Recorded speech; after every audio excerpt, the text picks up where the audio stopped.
everyone. Please allow me to sub for our director. My name is May Cruz. I'm a research staff of the Third World Study Center.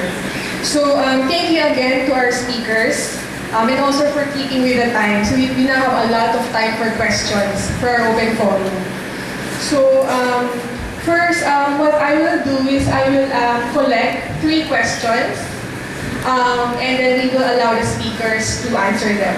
So our only request is for anyone who wants to ask a question is to please state their name, their affiliation, and who they want to address their question to. So okay, so we now open the floor for questions. Please raise your hand and then you may approach our mic. So we have one here, 2 more.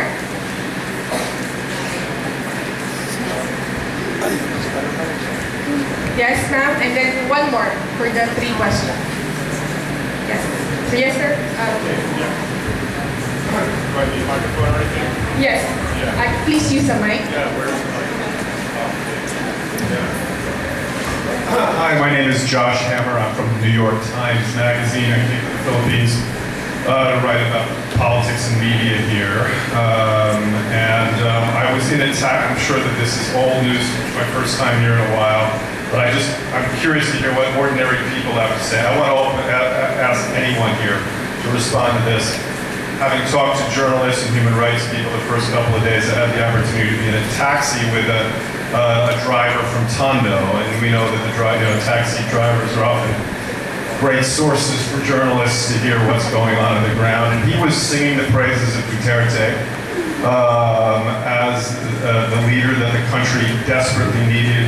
He talked about the conditions in his area, about the dangers of being outside up until you could not leave your home after dark. He said that the killings were very targeted and limited, and that for the first time in his lifetime, he's been outside in the streets with his family and walk the streets at night, not worry about being attacked. He said that he's grateful to Duterte for finally delivering a sense of security and safety, and that was all he cared about. To him, that had always been the most important thing about life in the Philippines, how utterly dangerous it had become. And he castigated the human rights activists and the elitists, and the journalists as well. Rappler singled out, Ressa singled out, unprompted by me, as being living in luxury compounds, luxury condominiums with security, not being out in the streets and hearing what the average poor Filipino had to say. So I want to hear how you respond to people like that, and how whether there's any validity in what they say. Okay, thank you. Maybe now here for the second, ma'am. Troy Mendoza, good afternoon, from Bawat Isa, Manila. Come May 13, knowing that it's an evil syndicate ruining our country, what's your best scenario? And what would be the best strategy post-elections? They can kill, they can cheat. Thank you. Okay, and the third question. Yes.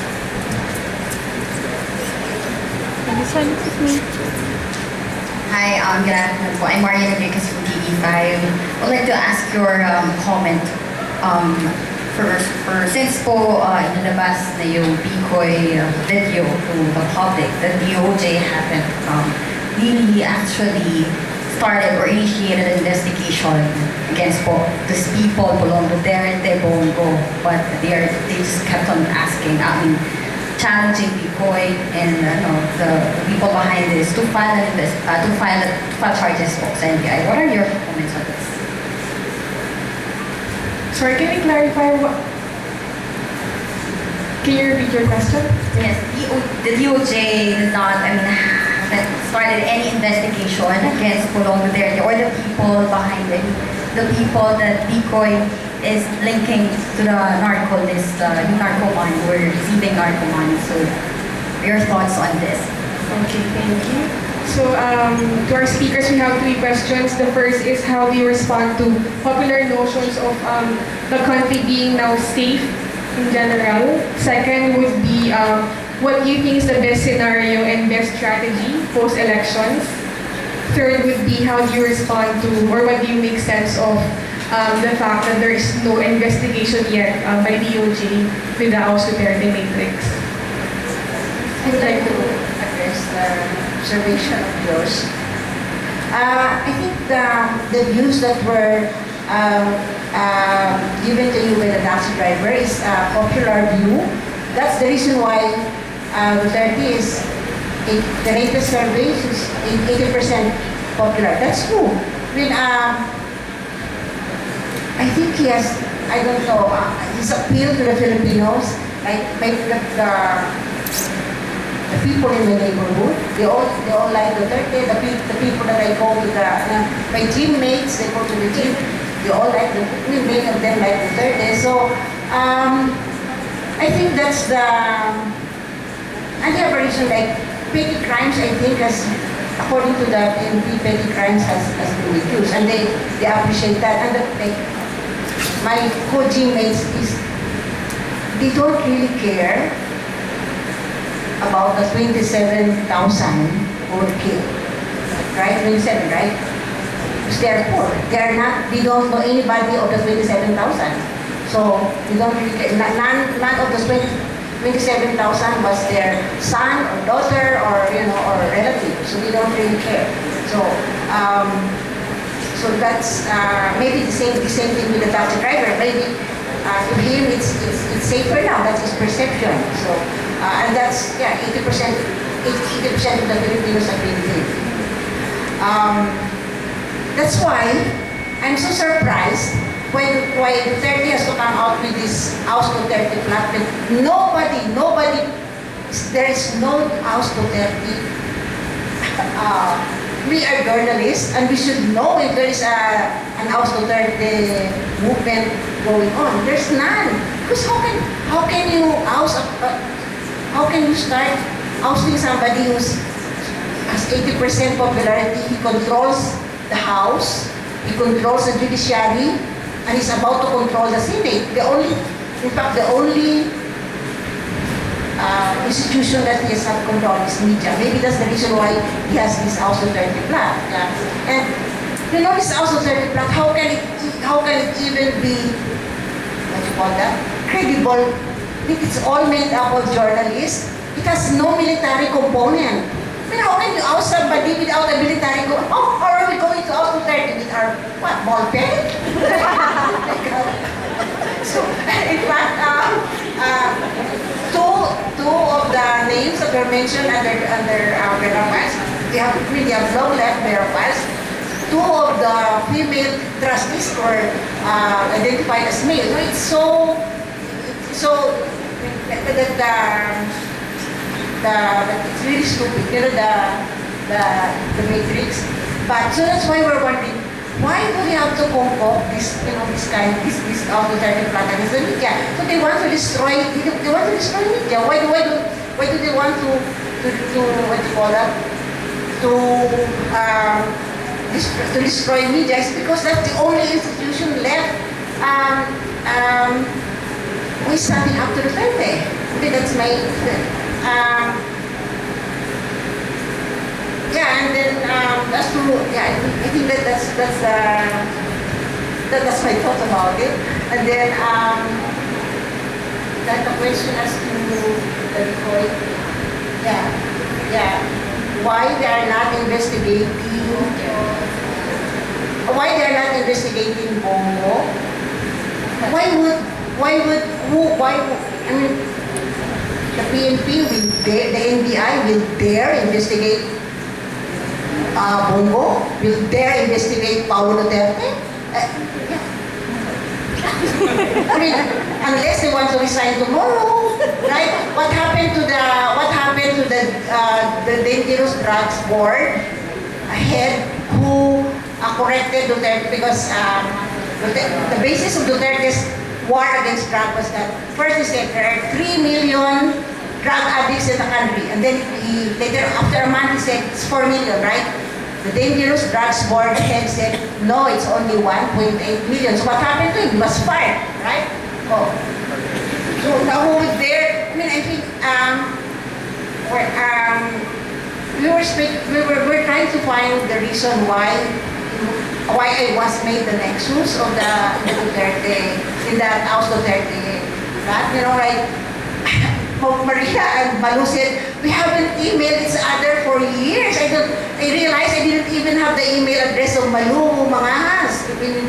And I didn't even know the email address of NUPL. And I was supposed to give NUPL the video, right? And my God, they didn't, you know the reason why I didn't share the video? I don't know how to share. That's why, I'm so, the people in the office are all high-tech because, you know, that's our, you know, God, you don't know how low-tech. I don't even know how to convert PDF to, anyway, so, I mean, so we asked why were we targeted? I mean, at least with Maria, we have all the stories, and then in PCIJ they had the wealth story, and I think, but then with VERA, we have always been, since the very beginning, we have been always putting out stories that we are not attacking Duterte. We just come out with what is the truth. And it's so like last February we came out with a story on the bank accounts of Duterte. Remember the bank accounts of Duterte that were that was really the BPI accounts? Way back in 2016, when Trillanes came out with the bank accounts, that the Duterte said, oh, that's garbage, that's fabrication. What I did, my friend and I went to the BPI, we deposited money in that bank account, so the bank accepted it, and it came out. And then it was proven that the bank account existed. So that's it. No? I don't know, but that's way back in 2016, May 2016. So, but I don't know if you remember that. But then we always been consistent. Last February, we came out with what we did. We analyzed the bank statements, and we found out that his deposits at that time when he was mayor was not reflected in his salary. So we came out with that story. So that's it. But in our fact checks,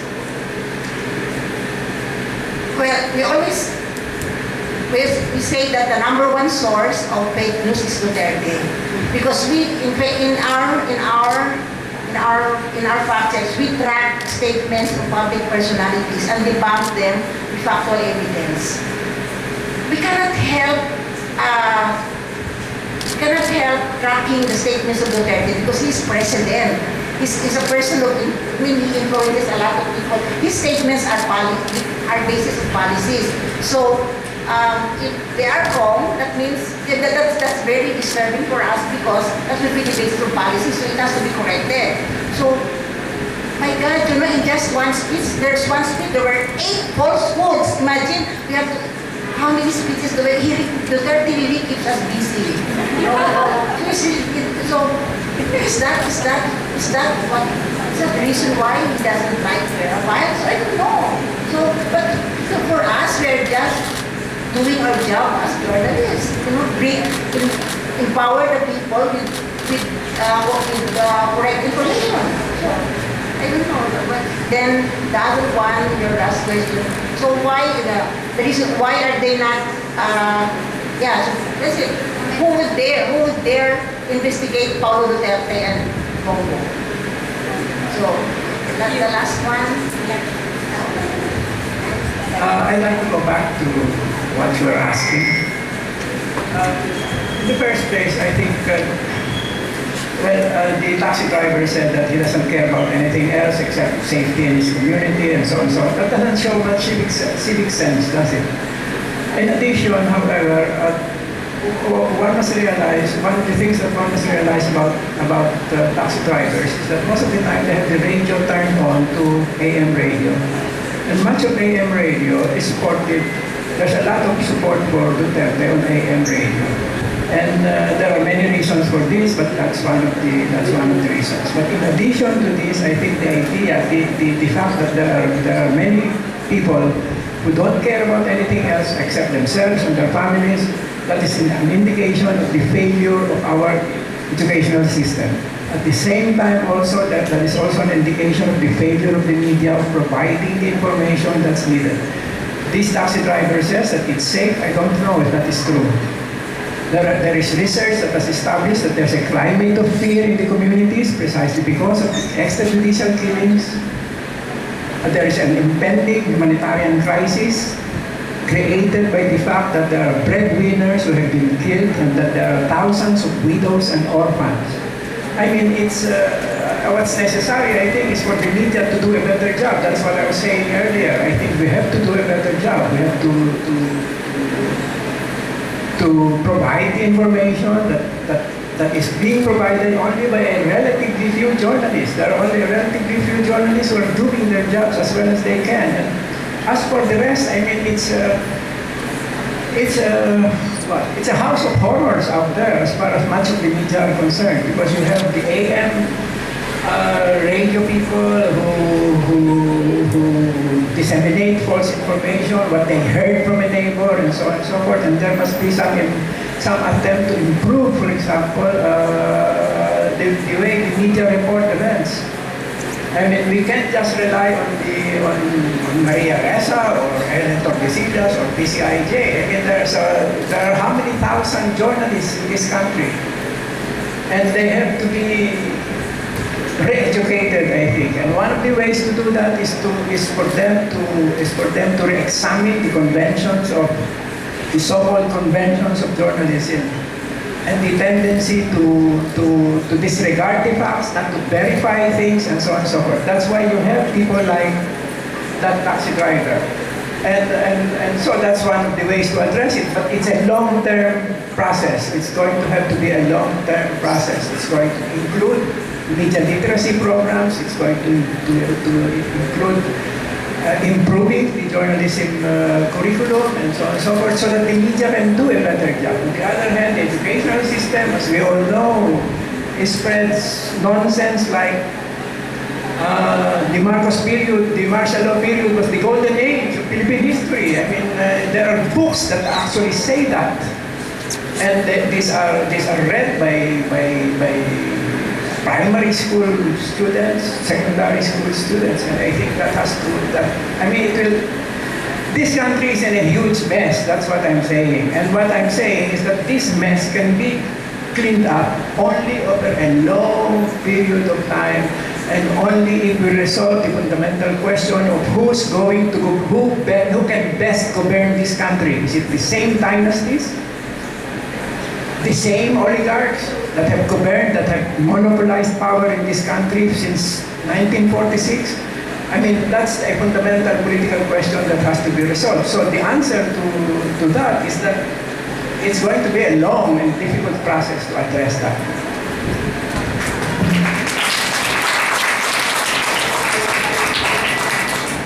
Start with the last question first, which is actually taking some of what they've said in context, right?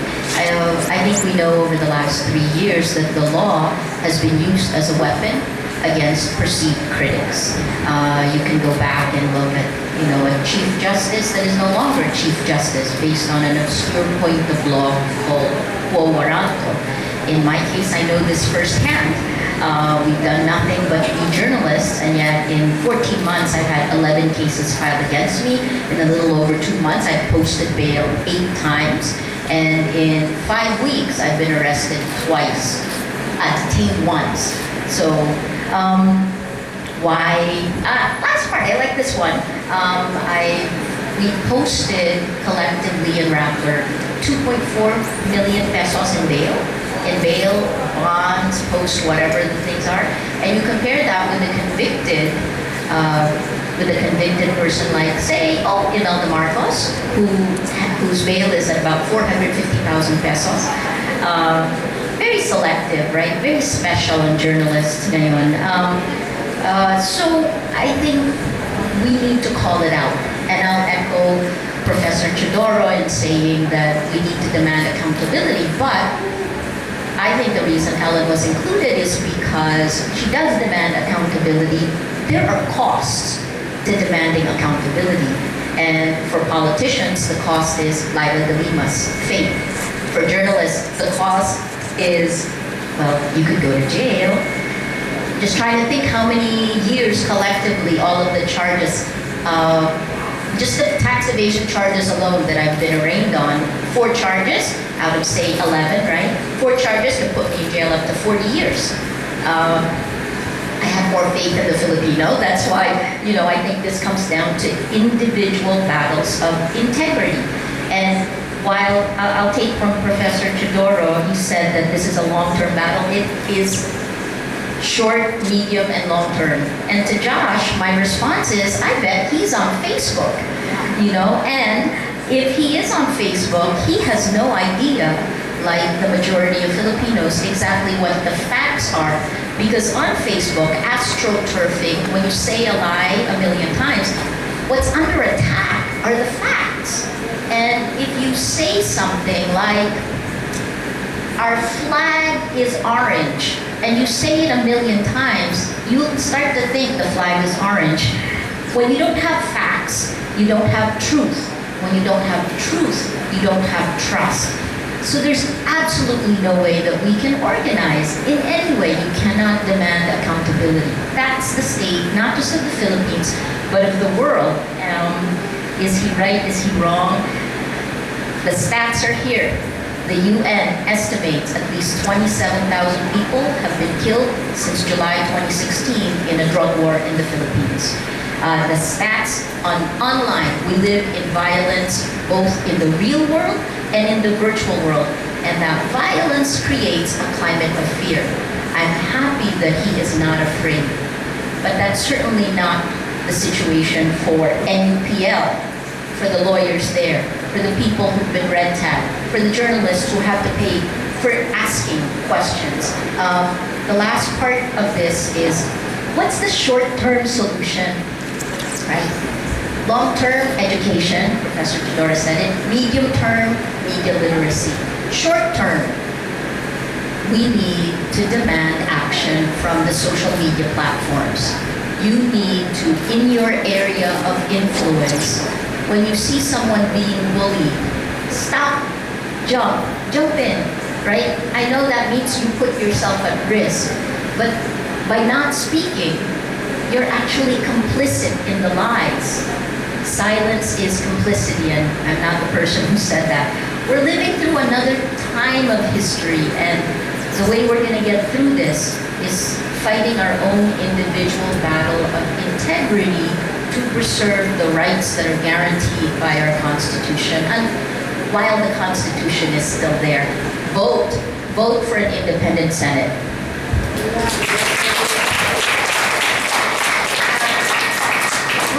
Professor Teodoro said the driver must be listening to AM radio. He must be listening to the Tulfo brothers.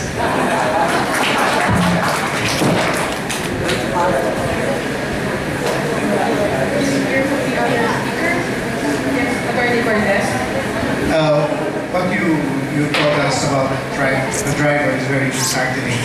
Because we know for a fact, because NUPL is representing several urban poor communities, and we know that that is not what actually happens on the ground.